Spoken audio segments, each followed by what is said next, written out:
All right.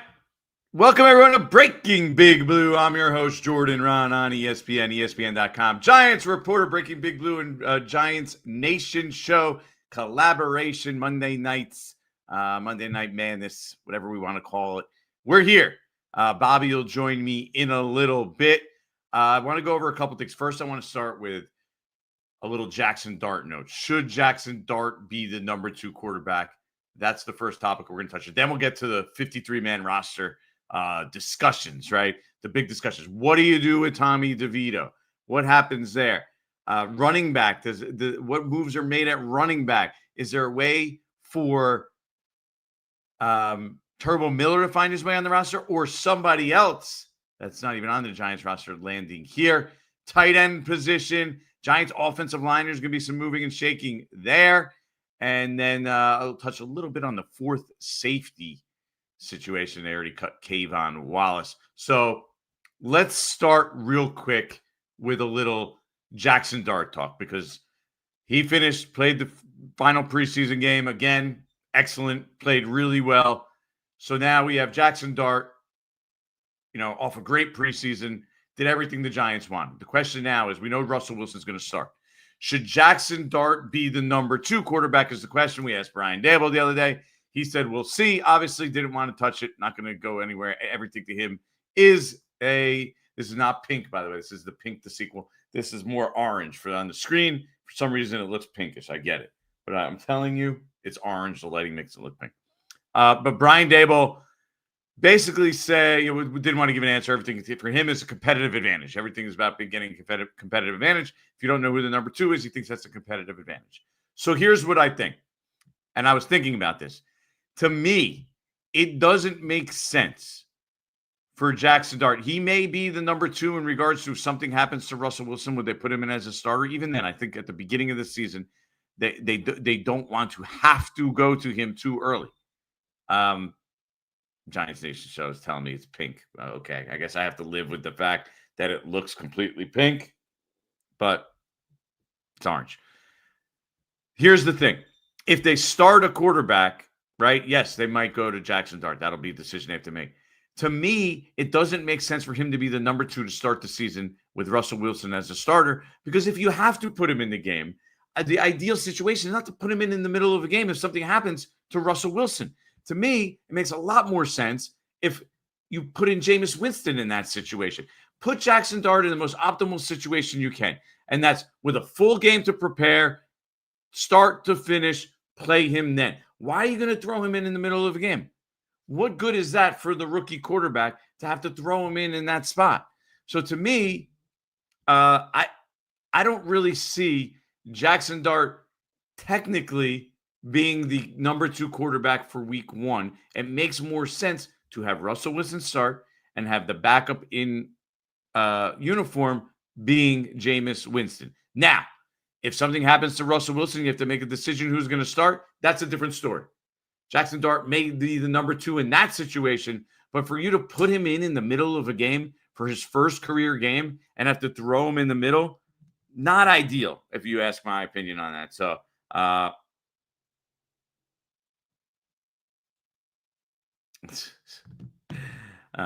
got a text from a source, but they're just messing with me right now.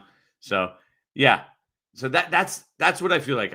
The idea of Dart as the number 2 starter, as Dan Holton said, makes more sense. Winston as the number 2 starter number 2 quarterback in regards to in-game week 1, you have to go and make a mid-game adjustment and put a quarterback in. I think that should be the plan for the Giants. So it's really a nuanced thing when people say, should Jackson Dart be the number 2 quarterback? A lot of people actually think Jackson Dart should start. So, yeah, it is what it is at this point. I think you don't want him to go in there and get his teeth kicked in. That could happen early in the season. If you have to put him in super hard, tough schedule, 2 road games to start, on the road, in the division, at home against Kansas City, you don't want him to be in non-optimal situations. You want Jackson Dart, and Brian Daboll has been big on this all summer, about making sure that everything is set up for him to succeed. That, to me, would be setting him up to not succeed, of throwing him in the middle of a game where you basically game planned for Russell Wilson. Mind you, Brian Dable's a coach who in the past, maybe it'll be different this year because he has a rookie quarterback. It'll be interesting to see. But he has been a coach who basically doesn't give any reps to the backup. Drew Lock used to tell me he used to get like 3 reps a week, sometimes 0. The backup sometimes with Brian Dable gets 0 reps during the week. So if that's the case, I don't want Jackson Dart going in under their circumstances. That's not optimal. Now, roster decisions, big roster decisions coming up for the New York Giants. Start with the quarterback position because Tommy DeVito played great in that last preseason game. We all saw completed 15 of his first 17 passes, threw 3 touchdowns on his first 3 possessions. Looked like he could play in this league. And I talked to sources around the league, multiple front office executives, and they think he belongs on a roster, whether it be an active roster or a practice squad. They all think he has a spot in this league. And one GM actually told me he thought that DeVito was like a solid number 3 starter, the number 3 quarterback. Sorry. The GM told me he's a number 3 quarterback with the potential to be a number 2 for the short term. So therefore, there'll be teams that might want him. Look, the Raiders, they just lost their backup quarterback. They need a veteran now. They said they're looking for a quarterback. Who knows? Maybe Tommy DeVito fits there. The New England Patriots, we saw their backup quarterback situation, a third-string quarterback situation. They saw firsthand what Tommy DeVito can do. And they walked away, from what I was told, impressed. So that's another option right there. What are the other ones out there? The Lions just cut Hendon Hooker. So who do the Lions have a quarterback? They need another quarterback. Now, the question is, can the Giants get anything for him? My understanding is that, they would be open to carrying 4 quarterbacks. Who knows? It could be juggling the situation a little bit.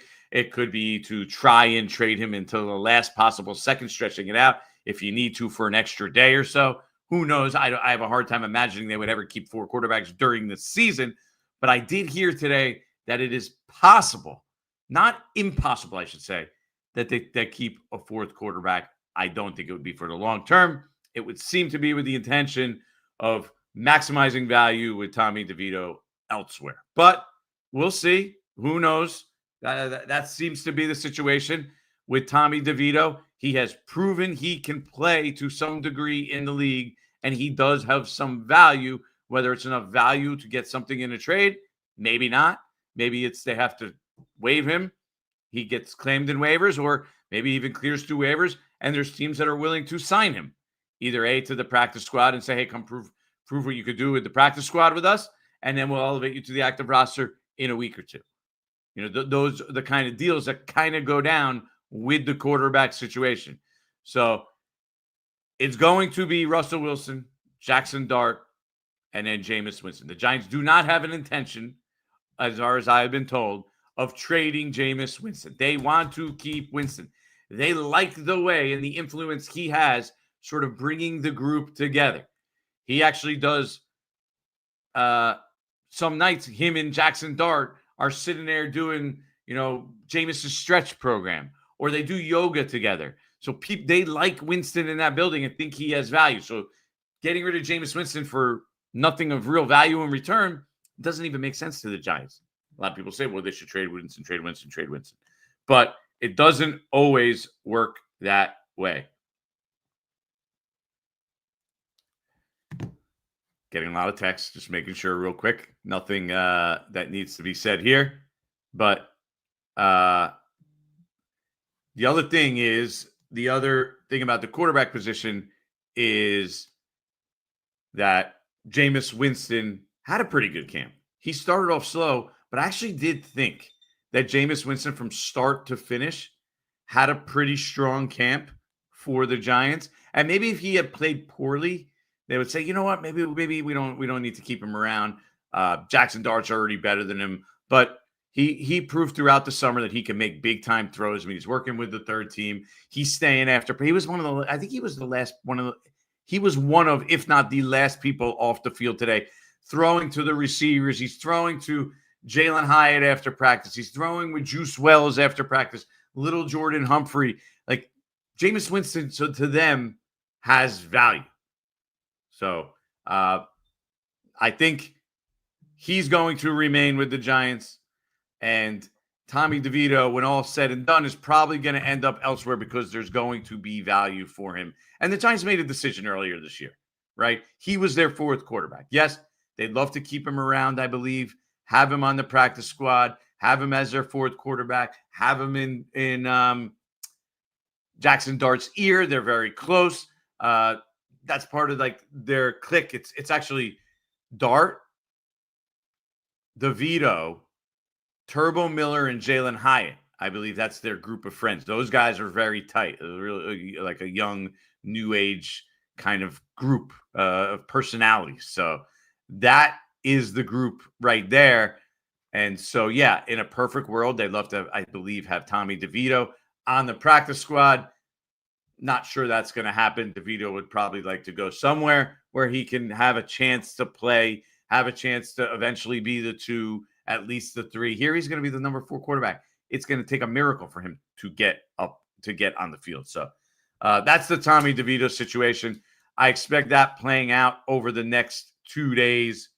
The running back situation is one that I would watch with the Giants because I've heard the Giants were looking around the league a little about running backs. And you say, why are the Giants looking for running backs around the league? Right? And what I came up with after I heard that is, well, they need to try to create money somewhere, somehow. Maybe if Devin Singletary had value, let's say the Houston Texans, right? Joe Mixon's is starting the season on PUP list. Maybe they'd be interested in Devin Singletary coming back. Just throwing this as like a theory, a scenario. I didn't hear that they're definitely interested in there. Estime, someone says, yeah, that's a name you should keep an eye on around the league. Not that I heard about him to the Giants, but that he's a guy that could shake free from the Denver Broncos. They have a very crowded situation over there in Denver at the moment. So running back, a position we should keep an eye on. We also have Turbo Miller. What do the Giants do with Turbo Miller? I think he has performed very well this summer. I like the juice and the burst that he brings. I also think that it's likely that Turbo Miller could still get on their practice squad, and that's where he's going to end up when all is said and done. So we will see how that pans out. But, I'd be surprised if Turbo Miller makes the initial 53. Not that he hasn't deserved it, by the way. I think he probably has deserved it, but, he's a smaller guy. He's a little limited. And so, what can he bring the team, especially now that Cam Skattebo is back? Now that Cam Skattebo is back, his value definitely decreases a little bit. The tight end room is some interesting conversations going to go on.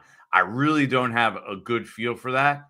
The fact that we haven't seen Theo Johnson in several days, though, makes me believe that Greg Dulcich now has a better chance to make the team than he did previously. Because the thing with Greg Dulcich is, do I think Theo Johnson starts the season IR? Someone asked me. I don't think that, as we're sitting here talking about the tight ends. I don't think it's a serious injury, but I do think that Greg Dulcich is a really good receiving option. Like when he's healthy, he's a quality receiver at that tight end position. So if there's something wrong with Theo Johnson, I then think it helps Greg Dulcich's chance. Or if I had to do another 53 projection, I'd probably put Greg Dulcich on the roster. And maybe they could release a guy like Chris Manhertz. He's a veteran, and then bring him back later on when they know the guy goes to IR or whatever it may be when they do the little roster shuffling. So I think that is something that we should keep an eye on of how they maneuver that tight end position. And I know people like Thomas Fidone, and I think the Giants like Thomas Fidone too. But usually when you have a 7th round pick, you can get your 7th round pick onto your practice squad. So I think the likelihood is that Thomas Fidone ends up on the practice squad, because teams passed on him for 6 rounds. So do you really think that they're then going to say, yo, you know what, we're willing to guarantee him a roster spot? A guy we weren't willing to pick in the first 6 rounds of the draft. We were going to guarantee him a roster spot based on the limited things that they saw from him in the preseason action. So I think if I had to guess, he's going to end up on the practice squad still. And I like Greg Dulcich's chances better today than I did 3 days ago because I haven't seen Theo Johnson on the practice field. We're now less than what? We're like 12 days from the start of the season. So I don't think people are dying to pick up 7th round picks on waivers. I don't see that happening. So I think that he might end up getting cut and ending up on the practice squad. But the other positions to watch, offensive line. Again, I'm changing my opinion on the offensive line from what I had on my 53 roster prediction a few days ago. Josh Azudu has been out. He's injured. I wouldn't be surprised to see Josh Azudu end up on short-term IR, designated to return. Like that seems like a realistic scenario at this point. He had a really good game his last preseason game that he played in, got hurt in that game. Now we haven't seen him since. So what do the Giants do with him? Is he healthy enough to be on the active roster? That's part of the question.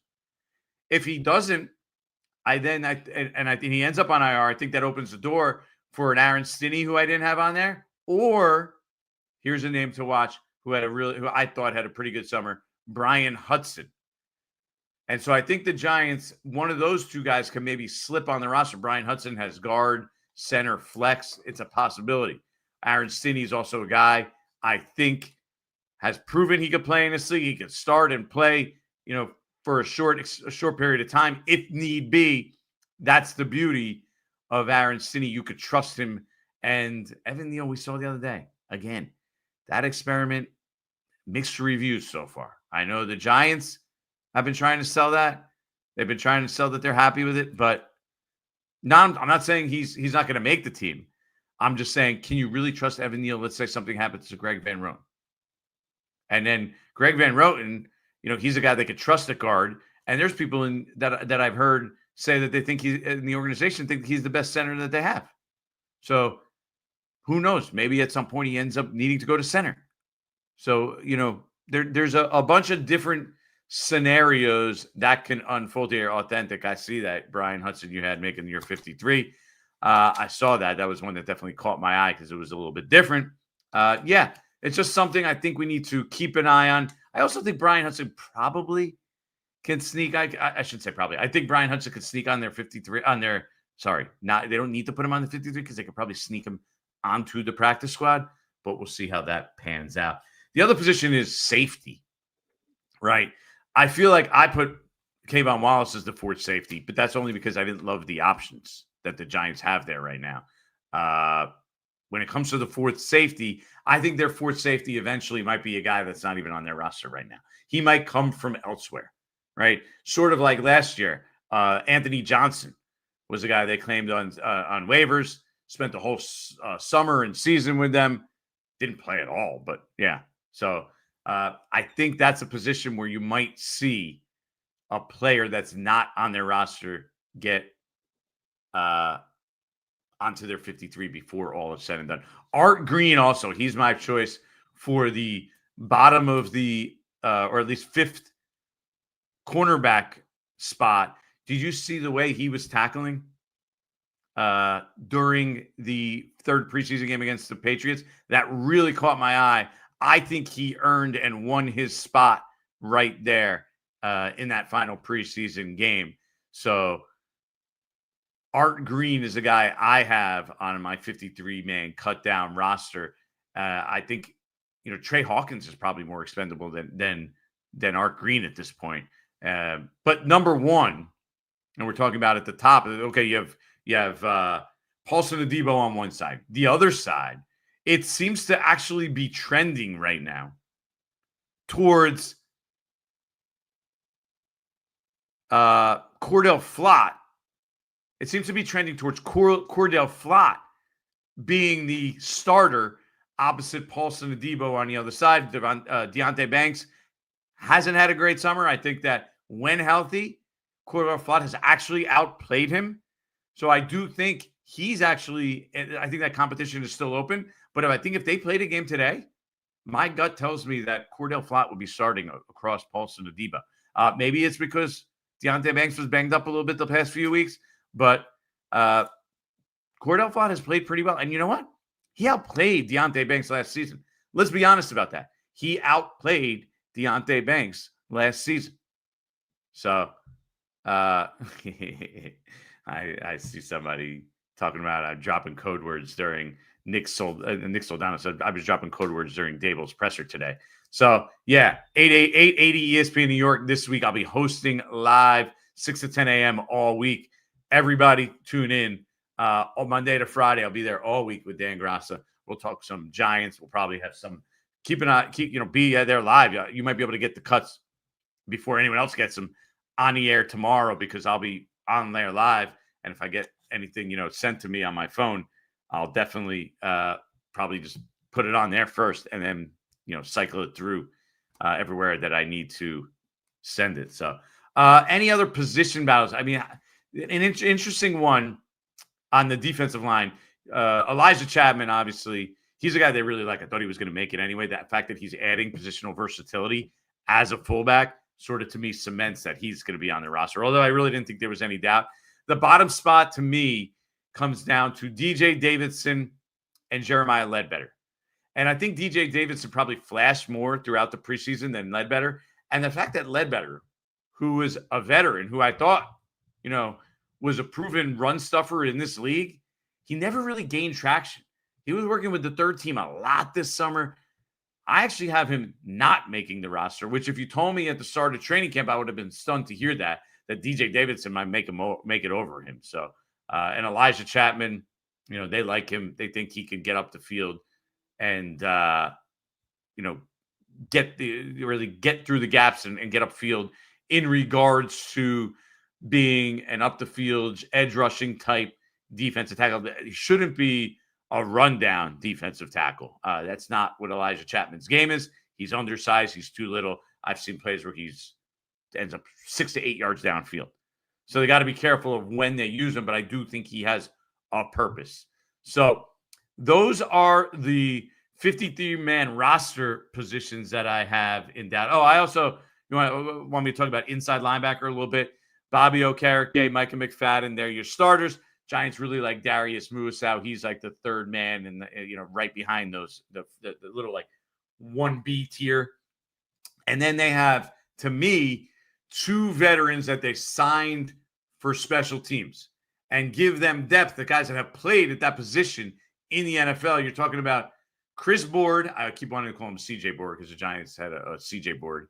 They're actually represented by the same agent too. Chris Board is a guy who's a really solid special teamer, known as a special teamer, and Demetrius Foles-Flanagan. I think both of them find their way onto the roster as backup linebackers slash special teams players. That's why Deontay Johnson didn't make the roster. I think if it was just who's better on defense and can play on defense, Deontay Johnson would have clearly been in that mix. But he wasn't at the same level, according to the coaching staff, as DFF or Chris Board. So that's the differentiator for a lot of these positions. That's kind of the thing with Turbo Miller, too. People are like, what about Turbo Miller? What about Turbo Miller? Why doesn't he make the team? First of all, if you have Scatabo back and he's sort of your third down, pass catching type back, that's kind of what Turbo Miller brings, right? And you already have Scatabo to do that. And then on top of that is, okay, if you're going to be the fourth running back or even the third running back, what value do you bring on special teams? And Turbo Miller isn't a huge special teams player. Now, he has done the gunner position. I don't think he's their first choice at gunner, though. He's not big. He's not going to be a core special teams player. That makes it tough for him to have a bottom of the roster spot, which makes it more likely to me that Turbo Miller is going to end up on the Giants practice squad, even though I do think he played really well this summer and did enough where, hey, in the right spot, I could see him deserving a spot on the 53-man roster. So I'm not sure if there's anyone else that I forgot in regards to. I think we did cornerback, we did safety, we did inside linebacker, I did defensive tackle. I don't really think there's much decision to make at outside linebacker, right? You kind of have four significant players there, to be honest with you, right? So when you're talking about four guys that could easily start, I mean, you have obviously Abdul Carter, who's the third guy right now because you have Brian Burns and Kayvon Thibodeau. And then the fourth guy you have is Chauncey Golston, a guy who's already proven he could start, and he had, 5.5, 6 sacks last year. Gunner versus Amir Smith-Marset. So that's an interesting one because Gunner is the better receiver. And actually, they might even be equivalent as returners. But Amir Smith-Marset was really good as a returner last year. So I think he gets another shot to be their returner, even though Gunner is probably the better all-around player. But Gunner was out all last year. So can you trust him? He's been healthy, but can you trust him injury-wise right now to stay healthy, right? I think I would. I mean, that was kind of a freak injury. The Giants kind of rushed him back. We all knew he wasn't ready. That was a disaster. Think about that for a second. The dude got injured in pregame warmups on week 1 when we all saw at practice that he shouldn't have been on the field. And we saw him limp around. And we're like, I don't really know, if he doesn't look very good. We all knew we all looked at it and we said, doesn't look very good. But when he went out there, he tried to push it, gets injured week 1. Guy actually got injured again trying to come back during the season, had a setback. And so I think Amir Smith-Marset is going to get the first crack at it. And Gunnar Olszewski basically showed the rest of the league what he could do. Maybe he ends up as a contingency for the Giants on the practice squad. Who knows? I would figure there's some team out there that's looking for a returner. And he's proven he could be a good returner in this league. And honestly, he's proven he could actually probably play as a fill-in wide receiver. He was Jackson Dart and Jameis Winston and Tommy DeVito's favorite target as the second, third team wide receiver late in training camp. So I thought he did really good there. So I still would stick with Amir Smith-Marset as the returner, even though he appears to have fallen out of favor a little bit as a wide receiver for the Giants. All right, we're going to answer questions. Bobby's there in the background. He was doing his fantasy draft. Hopefully he's got some good players. He's done enough. Bobby. Microphone muted. Okay, Bobby, learning how to use a mic. Hey, by the way, so everyone who asked and said, hey, Jordan, you need a mic. I got the new mic. Bobby told me to get it. This one. Got matching mics. Look at this. It's very cute of us. So my shirt's pink, huh? It is. So I have a couple of notes of things we want to do. One of my things I wanted to talk about, though, and this is a super chat from Jesus, the drummer, or, the little drummer boy. Love your work, man. Keep it up. Hyde is getting overhyped. Fact is we need wide receiver depth, unfortunately. I asked Patricia Trainer this on today's podcast. Everyone asks for a surprise cut. And then, so whenever we look for a surprise cut, we look for one that's not obvious but makes sense. Could Jalen Hyatt be a surprise cut tomorrow? Where, it's not just drops. It's the guy still does not play the position well. And maybe even not tomorrow, maybe a day after they like a wide receiver they claim on waivers, or maybe Gabe Davis likes his chance with the Giants better than the 49ers or the Bills or whatever. Is there any chance we're week 1 and Hyatt's just not on this roster? I guess it's possible, but I would think it's unlikely. It would have to be a significant receiver coming from somewhere else. If you created a scenario where there is because what's the Giants' receiving depth right now, Bobby?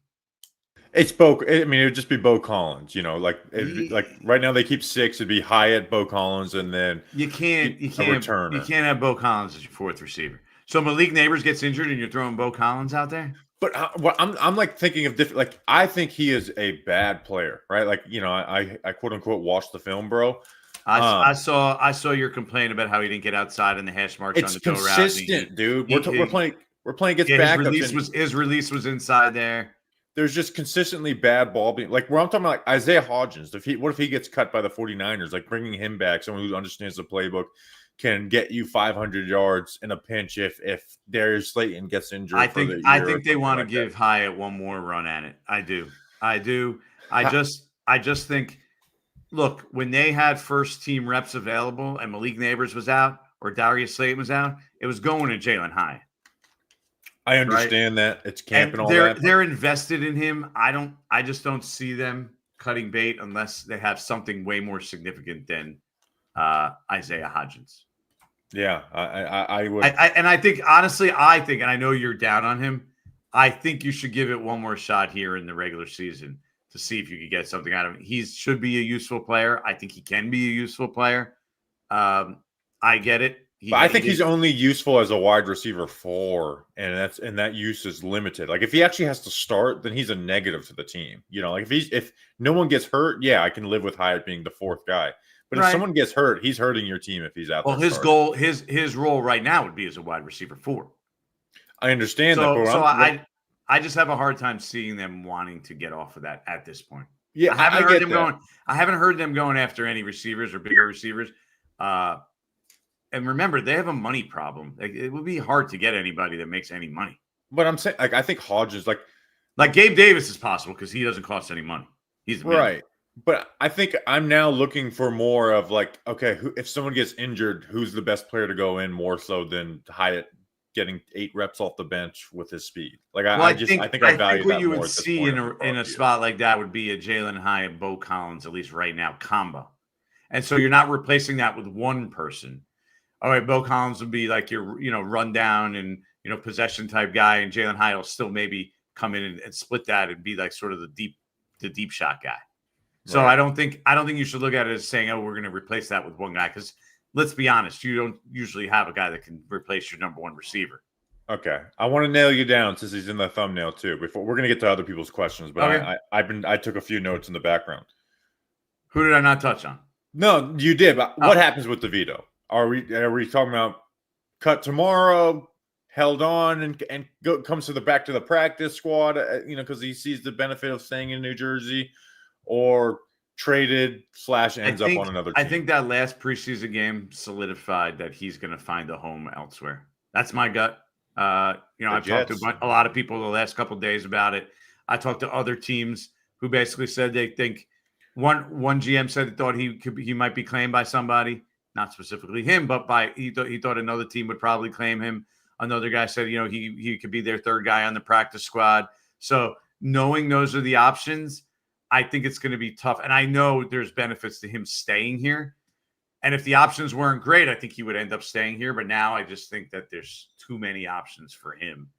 Now that teams carry 3 quarterbacks because they have to have them on the roster, they have them as emergency QB, I think where 2 years ago, I don't think this conversation would be anything. Now it's a little more relevant. So if you have your backup quarterback banged up, like the Eagles just did, they got a guy, right? They got a 3rd guy because you needed a 3rd guy because their 2nd guy might not be available week 1. Yeah. So we covered that, covered Hyatt, covered the microphone, we covered your pink shirt. The guy that was pranking you with the text, what did he say? He said Russell Wilson's available for trade. Oh, that's funny. Jets have Taylor. Taylor's actually injured, which is a huge surprise. All right, let's get to some of your guys' questions. But that's the whole point. So that's the situation. Let's touch on that for a second with Devito. That's the situation where Devito makes sense, because you have a banged up backup. You get a 3rd guy that you can then feel like, okay, for temporarily at least, he could be our backup for a few weeks if we need it because the other guy is banged up, and then you keep him as your 3rd quarterback, when essentially he could fill in then as your 2nd quarterback for a short period of time. Okay. All right, let's get to some of the questions. Grim Solo, he also says, any chance in hell they sign Odell? I'm going to answer that. There's none of that. Here's the thing people don't bring up when bringing Odell, because, he could be better than Jalen Hyatt. Every single pass dropped by Wan'Dale Robinson and Darius Slayton will be a call for Odell to play. His presence alone brings so much attention. This regime cares more about keeping everything quiet than anyone you've ever seen. And to sign Odell would just make it crazy around here, right? I mean, It's they're over. trying to limit the noise. Yeah, it's over. But positions they look to pick up off cut downs. Now, last year we thought for sure they were going to go corner, and they didn't even make a single claim on any other guys. But what do you see being the likelihood? Because they are third in the waiver order. Again, the roster is a little more filled out than last year, and I think they only made one claim last year, and that being Anthony. I can't remember if they got any misclaims. Where I know the year before they tried to claim Nick Baraka, the offensive lineman out of Ole Miss, and then somebody else picked them up. I don't remember exactly, but yeah. But safety is a position I definitely afford safety. Like I mentioned before, I could definitely see that coming from off the roster. Should they claim Silo Sanders? Somebody just said no. He's, I don't think he's at the level. He's definitely not at the level you want to guarantee a roster spot to. Okay, so Bobby, you're muted if you're talking. I was going to say I kind of want the Shiloh Sanders chaos without having to deal with it being a quarterback. Like, let's bring the Sanders. We just talked about that with Odell, though. They're not bringing in Shiloh Sanders. I can't imagine that being the case. Let's see. Let's get this important. Yeah, I heard them being interested in running backs. I don't know where or when, but I've heard them show interest in other guys at the running back position. So to me, the most natural thing that I came up with after thinking about it and sleeping on it, because at first I was like, they're probably just looking in, there's probably just looking at some options out there. But the option that I came up with there is maybe they try and trade Singletary to get anything for Singletary. Probably not much, but if that would happen, then you would clear some money space for them, which they're going to need because they're going to need to be able to clear some money space at some point. Yeah, what I thought would happen would be they try to get rid of Singletary because they can keep Miller as their third back, which I'm not as high on Miller as the consensus is. But I could live with them being the third back. I just wouldn't cut Singletary for him. But if you traded him, then cool. Yeah. Just a thought. I mean, when I saw Joe Mixon and the Houston Texans, I'm like, you know what? They like Devin Singletary. He played pretty well for them in Houston. So maybe I think they're going to cut Nick Chubb too. And by the way, give us some questions because I think we've been talking so much back and forth that people forgot that they got it. So ask some questions because we're looking for some. Here's a good one. Who is our worst starter? So I obviously the guy's mentioning JMS. Let's see. The worst starter might be the interior defensive line. Who's their starting interior defensive lineman? Roy Robertson Harris. Yeah, that's where I would go to. Nacho. Yeah, basically whoever's in that defensive tackle 2 spot. Yeah, probably there. If Banks I know starts, people are suggesting JMS. I'm maybe a little higher on JMS than most.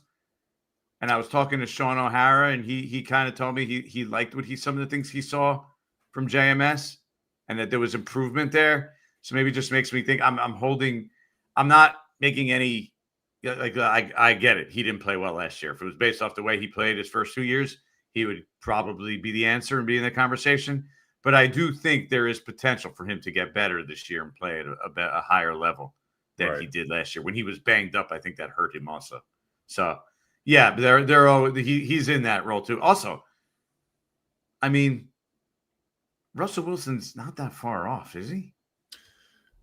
I don't want to pick on him, but I would say I guess he's a proven player in this league, so he's probably not there, but you get defensive tackle 2, JMS, corner 2. I guess Russ is behind all those positions. Theo, maybe even tight end. Yeah, Tito. We don't know. I called him Tito. I think JMS is better than Greg Van Roten and Runyon. Too. I don't know about Runyon, but I would say Van Roten. It was interesting because I spoke to somebody recently, and there was somebody in the organization. I actually thought that Greg Van Roten was the best center on the team. Caught my attention. I know it's not Joe Shane. What is Tiggy Skibble says? What is Chauncey Golson's role in this team since we drafted Carter? Is he just the 4th outside linebacker?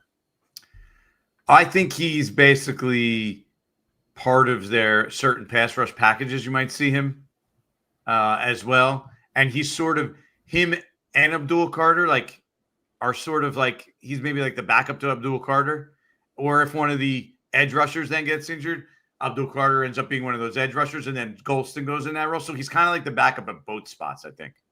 Right. A very well-paid backup, too, at those spots, I should add. Yeah. Which, hey, that's been asking for that. Value depth. Yeah, look, they're very deep at that position. Like, those are 4 guys that could start in the NFL. Yep. And Golson did start last year for Dallas. As John B says also, it's not pink, it's salmon. That was the old Tom Coughlin joke. You ever hear that story? No, but that's what I was wearing, a salmon shirt, and people were saying it's salmon. He called me. Actually, having salmon for dinner. He called me the guy in the pink shirt for my first 2 years on the beat, because I wore a pink shirt the first day. I asked him if he was going to retire. I like that. He bullied you. Yeah. So then I when he told me the guy in the pink shirt, I told him it was Coach. It's not pink, it's salmon. Okay. Was that like on clip or whatever? I didn't listen. Let me ask you this. No, that's not on a clip anywhere. Let me ask you this. I didn't get the chance to watch Brian Dable's press conference yet today. Anything of note from that, or anything you heard from any pressers today that today or yesterday? Are you talking about last 2 days? Anything that you take note from pressers? Because it's now that training camp has died down, we're not living on every word as much until the season starts. Anything notable you learned in the last 2 days? No, he really has been very quiet. I will say this. So with Theo Johnson, okay, last week, Theo Johnson wasn't out for the beginning of practice. And he came out during practice, and guys were going up to him, like slapping his back. So I thought maybe he had some sort of personal thing going on, right? He was dealing with a personal thing, dealing with some kind of personal matter. That just seemed to be the interactions. But from what Brian Dable has said this week, because I asked him, hey, is Theo going to be back at practice? Thinking it was probably a personal issue he's been dealing with, because he wasn't at the preseason game, by the way. Okay. So then he basically said the last 2 days, the guys aren't going to be out there, are going to be rehabbing. So now Theo Johnson wasn't out there the last 2 days. He's rehabbing in some way, shape, or form. So there's an injury there with Theo Johnson. I don't know exactly what it is, but that's something to keep an eye on. Josh Zudu got hurt from what I heard in the last not the last preseason game, but the last preseason game he played in, which was the Jets. And now he's been sidelined. So what do they do with him? I wouldn't be surprised if he ends up on IR, Bobby. So those are things just to keep an eye out there when we do the roster juggling that's about to come up here. And that's the thing. It's going to be very hard with the Giants roster. Their roster is not going to be set. They're going to play some games. They're going to have a guy here, have a guy there. That's what the MO of this regime is, to sort of juggle the roster until the very last minute. In the next few days, it's going to be juggled. There's going to be guys that are coming in and out. Right. Okay. Let's get to a couple more questions before we roll. Here, I did a color coded. Hopefully, no one from my league is watching me, but I'm going to ask you this. So here, I'm going to say this. Hopefully no one from my league is watching this, because we're doing the draft in just a minute. I'm picking 5th. This is my 5-man big board for pick 5. Jamar Chase 1, Barkley 2, Bijan 3, Jefferson 4, Gibbs 5. I can't argue with that. Yeah, I mean, maybe I would go Gibbs over Jefferson, just because of some unknown there. And here's the thing is, I think running back is deeper than most years, where like because I'm putting together my big board, I'm like, oh, usually receiver is the position where I'm like, man, I'm going to get this late.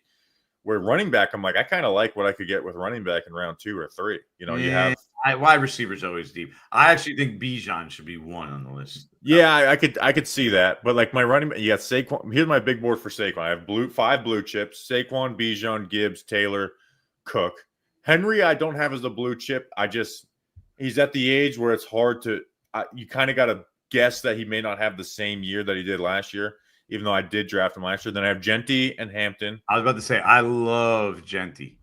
And then I have Bucky, Josh Jacobs, Kyron Williams, Breece Hall, Christian McCaffrey. I have him color coded in red. It's just I've learned stay away from the injured guys. Like, unless you get great value, stay away from the injured guys. So yeah, that's my running back big board. And people always ask me, so let's address this real quick because we're talking fantasy for a second with the Giants. Like, yes, PPR.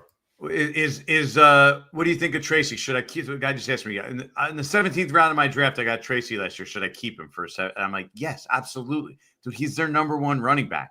He is going to get a good chunk of the carries, even if Cam Scatterboo is healthy, which he is now. Like, he's the primary guy at the moment. Now, maybe that'll change as we go along here. Maybe Scottaboo plays great, but Tyrone Tracy is the number one running back for the Giants, a team that, by the way, wants to run the ball a ton and whose quarterback is going to dump the ball off to the running back all day. So I actually think Tyrone Tracy for the first 4 weeks of the season, I don't know where it goes from there, is actually a really good option. Yeah. No, I agree. I think Tracy, but I also have a mindset like, remember, you need guys that are going to win you championships. So don't get like Josh Downs, I think is going to be a great value with Daniel Jones because he's the slot receiver and he's going to feed him. I got Josh Downs on my team. But I could see the Colts imploding and Jones not being the starter and then Downs is. So again, it's all how you do. I've never won this league's chance. It's the league I've been the longest. I've been runner up a few times. I've never won the championship. Here's the guy, if you guys want to win your league, who you should take. Ready? Higher than everyone else thinks. Brian Thomas. I got him pretty high. I have him really high. He should be like he's 6 on my receiver big board. I have Chase, Jefferson, Lamb, Neighbors, AJ Brown, Brian Thomas. I was basically saying he's basically in the Neighbors range. I think that's how Neighbors good gets a little more volume. What's that? I think Neighbors gets a little more volume, and they're going to want to feed Hunter a little bit. Thomas is going to get a lot of volume too. That's the thing. That's why I like him. But I think he's a step below Neighbors, but he's probably like right below him in my mind. AJ Brown's also very good. So here's my other two strategies. Once the first quarterback goes, pick quarterback. Like quarterbacks are league winners. Try and get like one of your top 3. You know, my top QBs are Lamar, Allen, and Daniels. I want to get one of those 3. Burrow 4. And then tight end, this year I'm going young. I want to get either Colson Loveland or Ty Warren. That's why I want to get value with the tight end with some young guys. I went old and I went Kittle just because I thought he was going to get so much volume early in the year because of where they're at the wide receiver position. Yeah. So Brock Bowers is like a blue chip 1, Trey McBride 2. I tried to get Bowers, didn't get him, tried to get McBride, and my next choice was to go after Kittle because of volume. I have Kittle 3, Loveland 4, Hawkinson 5, Laporta 6, and then Ty Warren 7. And I actually have Travis Kelce 8. Now, the thing about Kelce is they don't have a lot of receiving weapons, even though he is slowing down. All right, let's get to some questions because people are like, why are you guys talking about so much fantasy? Let's see.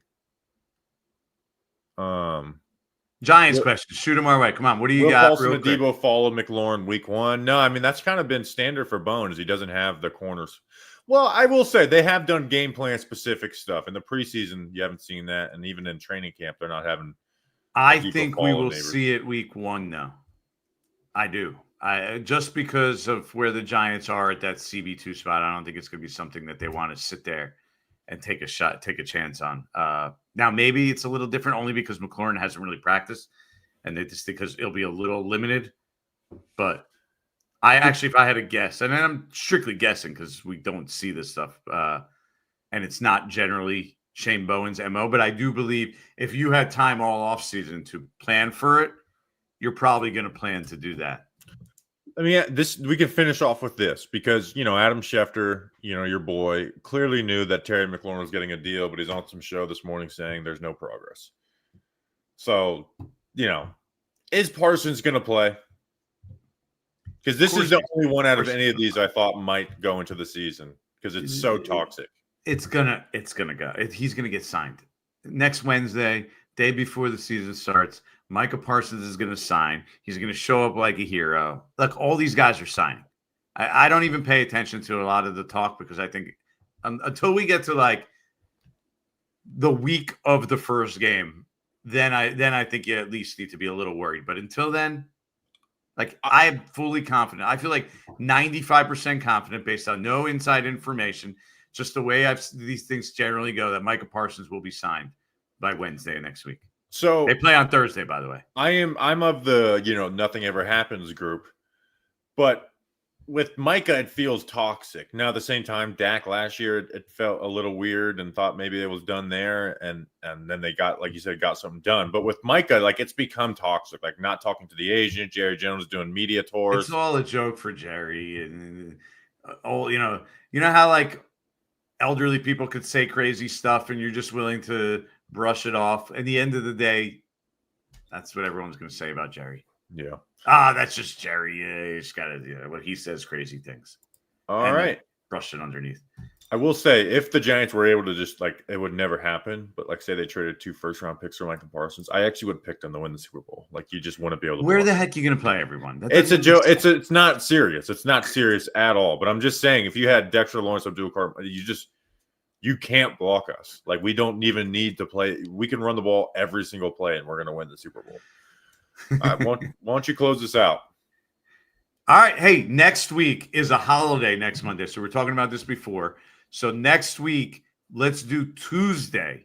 So Tuesday, 7 p.m.-ish next week, Breaking Big Blue Giants Nation Show. As always, like, subscribe. Make sure you subscribe to Giants Nation Show and Breaking Big Blue on YouTube. This way you have it subscribed and you will be ready for every week when we show up and we do our show. And make sure you send us questions. We want questions during the show. I'm Jordan Raanan. You listen to Breaking Big Blue. That's Bobby Skinner, Giants Nation Show. See you next time.